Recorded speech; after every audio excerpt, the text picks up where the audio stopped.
So I'm Rosie. I'm Rosemary. And we wanted to start just by saying thank you, really, for inviting us to be part of the project. We're really pleased to be here. We were really pleased to be asked. And I think for us, well, certainly for me, collaboration is a really interesting sort of area. It's a really interesting thing to be involved in.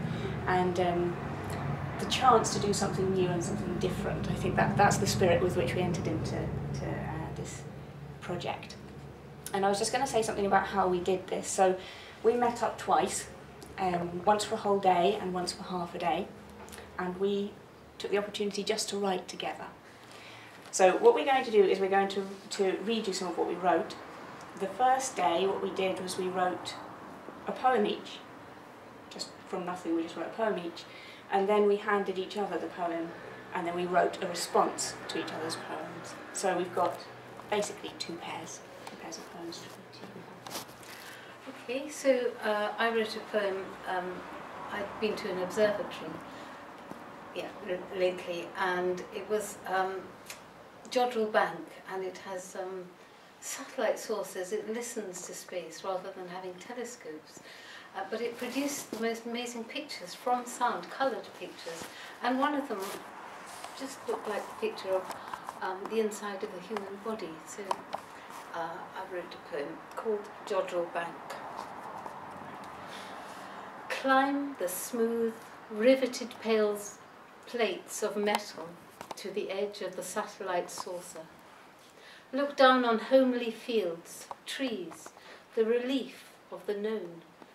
From giant ears tuned to track the lives and deaths of galaxies, to catch the smallest whisper from the silent stars.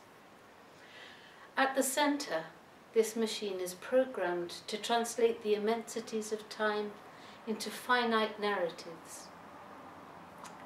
See this one. Veins in red are networks of energy. Ganglia in clusters, electric white, crisscross the blue revealed body of space.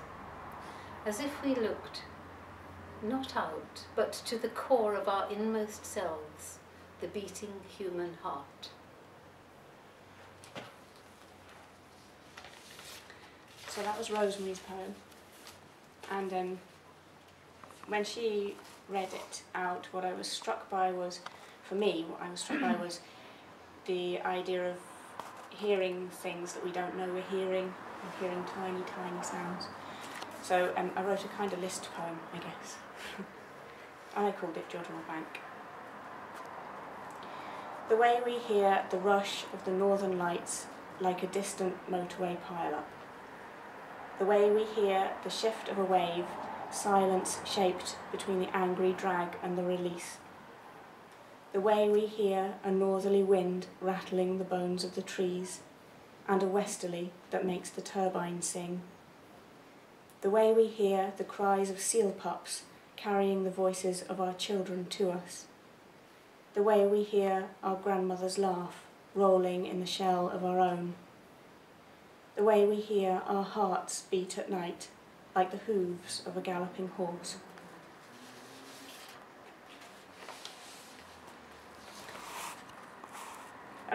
This is going... this next poem is a kind of extension of that one, insofar as that got me thinking. So after Rosemary's poem, I wrote that poem, and then that poem got me thinking along the lines of the sounds at night, hearing your heartbeat in your ear at night, which I can remember as a child, and I can remember being unsettled by as a child. So I wrote another poem, and it was called The Horses. As a child, I was scared to sleep. I dare not lie down. I dare not close my eyes. I knew the horses would be there, hooves pounding as they drew the carriage on. So loud it could knock me down, so close the woman inside might steal me away. As an adult, struggling to sleep, I listen again for the steady rhythm, but my heart is too distant. Still, I imagine the horses coming, only now they pull a carriage to rock me into the night. So those are the poems from Rosemary's poem. And the next thing we're going to do is present the other two poems, I guess. So I'm going to read again. And this poem is the poem that I wrote and then gave to Rosemary. It came from a dream that I'd had the night before. My mother in the garden. Under the gravel, the rose heads are peeping. I didn't see them before you showed me. Taking the weight from them, I thought they would be crushed, but their stems rose, like arms reaching, and their buds, fists full of petals, broke open. And this is my response to Rosie's, and for some reason the theme of death came up for me through her lines. So it's called Under the Gravel. At Auntie's funeral I wept. For her, I thought. I wept to see my cousins clustered again around her, motherless now, bereft. Under the gravel, the rose heads are peeping. I didn't see them before you showed me. I saw the white marks of loss on their naked mourning faces. A layer had been pulled away to show pale stems, light-starved, crushed.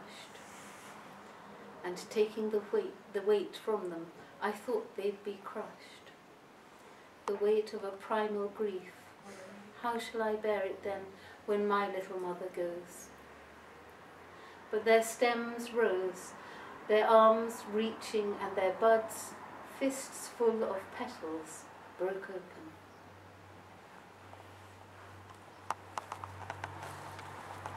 So that was our first collaboration.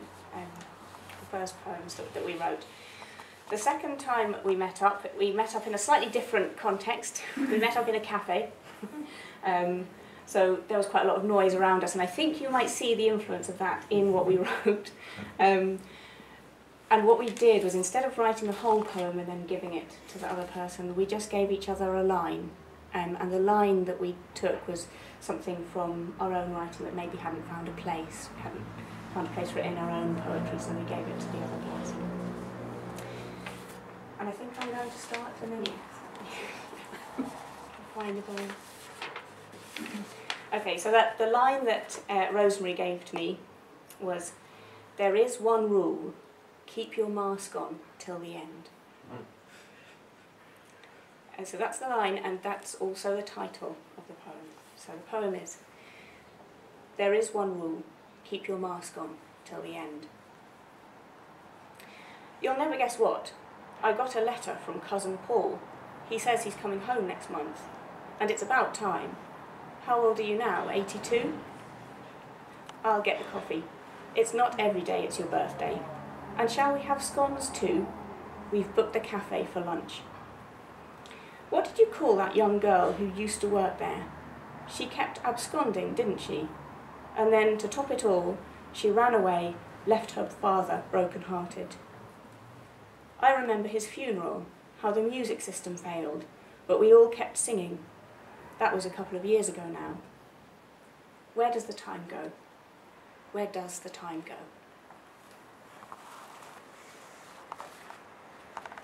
And the sentence that Rosie gave me was, "It was a shell of silence."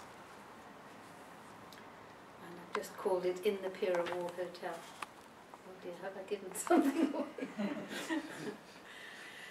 You held it lightly in your open hand. It was a shell of silence. An open O of an entrance that said, "Come, spiral in." We went. Catches of well-kent tunes blew around the entrance, snatches of lines from outside echoing, skittering in that O. The carrot cake were a bit dry, I thought. Well, that were then. Here come the scones. Butter or Flora? I won't have the jam.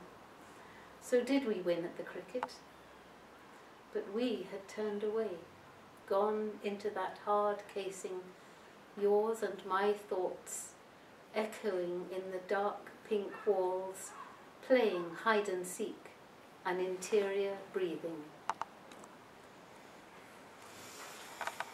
Thank you. Thank